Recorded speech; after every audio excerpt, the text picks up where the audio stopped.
అల్లూరి సీతారామరాజు జిల్లా చింతపల్లి 1/70 చట్టాన్ని పటిష్టంగా అమలు చేయాలి అంటూ చింతపల్లిలో ఆదివాసీల భారీ ర్యాలీ. 1/70 చట్టం పరిరక్షణ వేదిక ఆధ్వర్యంలో చింతపల్లి మండల కేంద్రంలో బుధవారం చింతపల్లి, జీకే వీధి, కొయ్యూరు మండలాలకు చెందిన ఆదివాసీలు భారీ ర్యాలీ నిర్వహించారు. స్థానిక ప్రభుత్వ డిగ్రీ కళాశాల నుంచి ప్రారంభమైన ర్యాలీ హనుమాన్ జంక్షన్ వరకు సాగింది. ఈ సందర్భంగా 1/70 చట్టాన్ని పటిష్టంగా అమలు చేయాలని, గిరిజన భూములను పరిరక్షించాలని డిమాండ్ చేశారు. గిరిజన భూమి గిరిజనుల హక్కు, గిరిజనుల భూముల జోలికి వస్తే సహించేది లేదు, ఆదివాసీల ఐక్యత వర్ధిల్లాలి, మా జోలికి వస్తే ఖబర్దార్ అంటూ నినాదాలు చేశారు. అలాగే 1/70 చట్టానికి వ్యతిరేకంగా ఉన్న పిటిషన్లను ప్రభుత్వం సమర్థవంతంగా ఎదుర్కోవాలని, కేంద్ర, రాష్ట్ర ప్రభుత్వాలతో పాటు గిరిజన ఎమ్మెల్యేలు, ఎంపీలు ఈ అంశంపై గళం విప్పాలని కోరారు.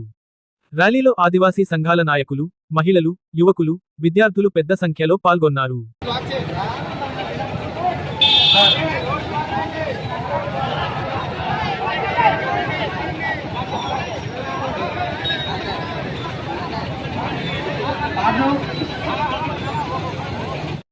ఆదివాసీ హక్కుల జోలికి వస్తే ఆదివాసీ ఏజెన్సీల వలసలను నివారించాలి. రామారావు గారు, నేను ఆంధ్రప్రదేశ్ ఆదివాసీ జాయింట్ నేషనల్ కమిటీ కేఎస్ఆర్ జిల్లా చైర్మన్.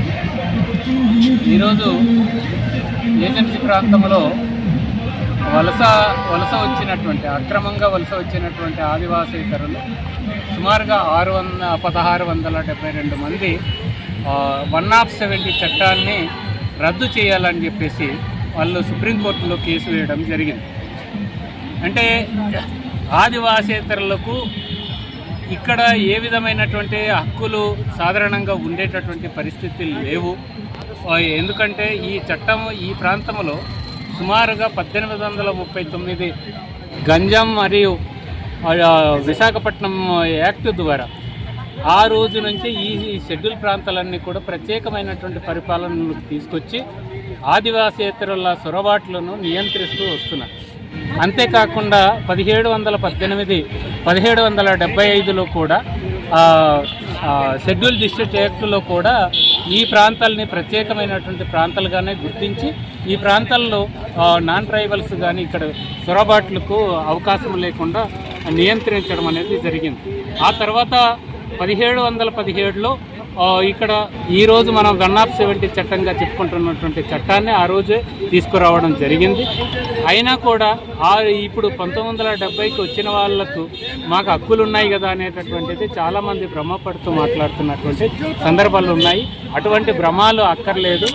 మేము ఈ కేసు ఏదైతే సుప్రీంకోర్టుకు నాన్ ట్రైబల్స్ వేసినటువంటి కేసుకి మేము ఛాలెంజింగ్గా మేము కూడా రివ్యూ పిటిషన్, ఇంప్లీట్ పిటిషన్ వేసి దీనిని మేము దీనిని నిలువరించడానికి, మా హక్కులు మేము కాపాడుకోవడానికి మేము సిద్ధంగా ఉన్నాము. ఒకటి న్యాయ పోరాటం, ఒకటి ప్రజా పోరాటం. ప్రజలతో ఈరోజు ఇక్కడ చింతపల్లిలో మీరే చూశారు, వందలాది మందితో, వేలాది మందితో మేము ర్యాలీలు చేయటం జరిగింది. ఇది దశల వారీగా ర్యాలీలు జరుగుతుంది, షెడ్యూల్ ఉంది. మరి ఆగస్టు 7వ తారీఖున పాడేరులో బహిరంగంగా పెద్ద ఎత్తున మేము జన సమీకరణతో మేము పోరాటానికి సిద్ధపడుతున్నటువంటి సందర్భం. మేము ఈ ముఖ్యంగా ఏదైతే మొదటిగా ఈ తెలుగు రాష్ట్ర ప్రభుత్వాలు ముందుగా స్పందించాల్సినటువంటి అవసరం ఉంది. వాళ్ళు సుప్రీంకోర్టు ఏదైతే కేసు వేశారో ఆ కేసుకి ఇమీడియట్ రెస్పాండ్ అయ్యి ఆదివాసీలకు ఈ ప్రాంతంలో, షెడ్యూల్ ప్రాంతంలో ఏ హక్కులు ఉన్నాయో అవన్నీ కూడా ప్రస్ఫుటంగా కోర్టు ముందు ఉంచాల్సినటువంటి అవసరం ఉంది. ఎందుకంటే ఈ మాట ఎందుకు చెప్తున్నామంటే జివో నెంబర్ 3కి సంబంధించినటువంటి సుప్రీంకోర్టు కేసులో ఉభయ తెలుగు రాష్ట్ర ప్రభుత్వాలు జస్ట్ ఒక టీఎస్సీ తీర్మానం ఇవ్వమని చెప్పేసి అంటే ఇవ్వలేదు. ఆ తీర్మానం ఇచ్చి ఉన్నా కూడా మాకు జివో నెంబర్ 3 అనేది రద్దు అయి ఉండేది కాదు. అంటే ప్రభుత్వాల నిర్లక్ష్యం, ఆదివాసీ హక్కుల పట్ల నిర్లక్ష్యం వహిస్తూ కోర్టులకు కానీ వాళ్ళు సరి అయినటువంటి జవాబుదారీ లేకపోవడం వల్లనే మా హక్కులకి ఈరోజు పెద్ద థ్రెట్ వచ్చి పడింది. కనుక ఈ థ్రెట్ని ఆపుకోవడానికి మేము మా సాయశక్తులారా మేము అంటున్నాం, ఇది చివరి పోరాటం. మా హక్కుల మీద దాడి ఎన్నో దశాబ్దాలుగా చేస్తూ వస్తున్నారు. మరి ఇది చివరి పోరాటం. మేము తాడో పేడో తేల్చుకోవడానికి మేము సిద్ధపడి ఉన్నాం. మేము తేల్చుకుంటాం. కానీ ఇక్కడ ప్రధానమైనటువంటి రెస్పాండెంట్గా ఉన్నటువంటి ఉభయ తెలుగు రాష్ట్ర ప్రభుత్వాలు, ఆంధ్ర తెలంగాణ రాష్ట్ర ప్రభుత్వాలు ఈ కేసు మీద ఆదివాసుల పక్షాన నిష్పక్షపాతంగా, నిస్వార్థంగా, ఎటువంటి పక్షపాతం లేకుండా ఆదివాసుల పక్షాన కోర్టు ముందు అన్ని ఆర్డర్లు సబ్మిట్ చేయాల్సినటువంటి అవసరం ఉంది. మరి చేయకపోతే ప్రభుత్వాలు చేస్తున్నటువంటి ద్వంద్వ నీతిని కూడా మేము ఎండగట్టడానికి కూడా మేము సిద్ధంగా ఉన్నామని చెప్పేసి ఈ సందర్భంగా తెలియజేస్తున్నాం. జై ఆదివాసి. నా పేరు కుడుముల కాంతారావు, అఖిల భారత గిరిజన ఉద్యోగుల సంఘం జిల్లా మాజీ అధ్యక్షుడిని. మరి ప్రస్తుతం ఆదివాసీల పరిస్థితి ఎలా ఉందంటే కేంద్ర రాష్ట్ర ప్రభుత్వాల యొక్క నిర్లక్ష్యంతో అటవీ హక్కుల చట్టం కానివ్వండి, పేసా చట్టం కానివ్వండి, లేదు అనుకుంటే ఎస్సీ ఎస్టీ అట్రసిటీ చట్టం కానివ్వండి, అదేవిధంగా అన్నింటికి మించి ఆదివాసుల యొక్క గుండెకాయ లాంటి, ఆదివాసుల యొక్క అస్తిత్వం లాంటి 1/70 చట్టం కానివ్వండి, ఇవన్నీ కూడా తూట్లు పొడిచే పరిస్థితిలో ఉన్నాయి. మేము ఎవరికి కూడా ఆదివాసేతరులకు మేము వ్యతిరేకం కాదు, కానీ ఆదివాసీల యొక్క హక్కులు చట్టాలు జోలికి వస్తే మరి ఎంతవరకు వెళ్ళడానికైనా సరే మేము సిద్ధంగా ఉంటామని ఈ సందర్భంగా తెలియజేస్తూ ఉన్నాం. మరి ఇటీవల కాలంలో చూసుకున్నట్లయితే మరి సుప్రీంకోర్టులో 1700 పైచీలకు కేసులు అంటే పిటిషన్లు వాళ్ళు 1/70 చట్టాన్ని సవరించాలని చెప్పేసి మరి పిటిషన్లు వేశారంటే మరి ఆదివాసీలకు ఇప్పటికే జీవో నంబర్ 3 రద్దు చేయటం, మరి ఉన్న చట్టాలు సరిగా అమలు చేయకపోవడంతో తీవ్రమైన నష్టపోతున్న ఈ తరుణంలో మరి ఇలాంటి పిటిషన్లని కానీ ఏమాత్రం వాళ్ళు ఒబే చేసి దీన్ని అమలు చేయకుండా ఉన్నట్లయితే మరి ఆదివాసులు తీవ్రంగా నష్టపోయే పరిస్థితి ఉంది.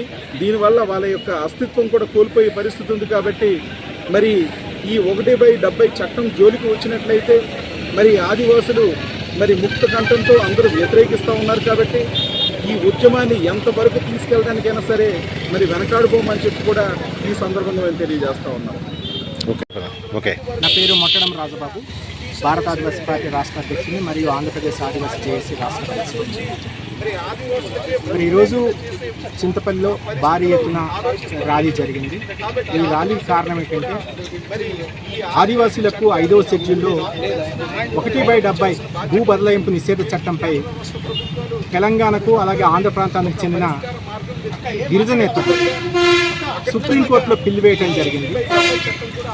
ఆ పిల్లుకి వ్యతిరేకంగా ఈరోజు మరి ఈ భారీ ఎత్తున ప్రజా పోరాటం చేయటం జరుగుతుంది. అలాగే న్యాయ పోరాటం చేయడానికి కూడా మేము సిద్ధంగా ఉన్నాం. న్యాయ పోరాటం మేము చేయడానికి ముందు ఆంధ్రప్రదేశ్ అలాగే తెలంగాణ ప్రభుత్వాలు 1/70 చట్టం ఈ రెండు రాష్ట్రాల్లో ఉంది కాబట్టి ఈ రెండు రాష్ట్రాల ప్రభుత్వాలు స్పందించి వెంటనే ఆ కేసులో ఇంప్లీడ్ అవ్వాలని చెప్పేసి మేము డిమాండ్ చేస్తూ ఉన్నాం. అసలు గిరిజనేతరులు 1/70 చట్టానికి ముందు ఏం చట్టాలు ఉన్నాయో అన్నది ఒకసారి తెలుసుకోవాల్సిన పరిస్థితి. 1/70 చట్టానికి ముందు 1/59 ఉంది, దానికి ముందు 1/17 ఉంది, దానికి ముందు 1874 ఉంది, 1839 చట్టాలు ఉన్నాయి.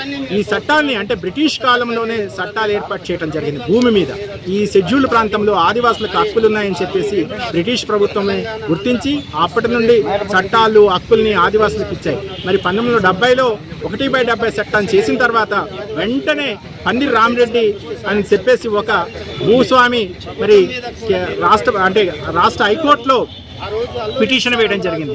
పిటిషన్ వేసిన తర్వాత లేదు 1/70 కరెక్టే అని చెప్పిన తర్వాత ఆయన మళ్ళీ సుప్రీంకోర్టుకి వెళ్ళిన తర్వాత 1988లో కూడాను సుప్రీంకోర్టు హైకోర్టు తీర్పుని సమర్థిస్తూ మరి 1/70 చట్టం కరెక్ట్ అని చెప్పేసి చెప్పడం జరిగింది. దీన్ని ఉద్దేశించి మరి 1/70 చట్టం మీద మరి ఆంధ్రప్రదేశ్ ప్రభుత్వం వెంటనే మరి ఈ కేసు మీద ఇంప్లీడ్ అవ్వాలి. అలాగే తెలంగాణ 2 రాష్ట్రాలు ఇంప్లీడ్ అవ్వాలి. ఇంప్లీడ్ అయిన తర్వాతే ఈ సుప్రీంకోర్టులో మేము ఇంప్లీడ్ అవుతాం, మేము కూడాను ఆదివాసులుగా. అలాగే మరి మాకున్న ఆదివాసీ ఎమ్మెల్యేలు ఈ రాష్ట్రంలో ఆంధ్రప్రదేశ్ రాష్ట్రంలో ఉన్న 7 ఎమ్మెల్యేలు ఆదివాసులు, అలాగే తెలంగాణ రాష్ట్రంలో ఉన్న 6 ఆదివాసుల ఎమ్మెల్యేలు కూడాను ఆ ప్రభుత్వాల మీద, అక్కడ ప్రభుత్వం మీద ఇక్కడ ప్రభుత్వం మీద గట్టి ఒత్తిడి వచ్చి ఇంప్లీట్ చేయవలసిన బాధ్యత కూడాను ఆదివాసీ ఎమ్మెల్యేల మీద ఉంది. అలాగే టీఎస్సీ తీర్మానం చేయాలి.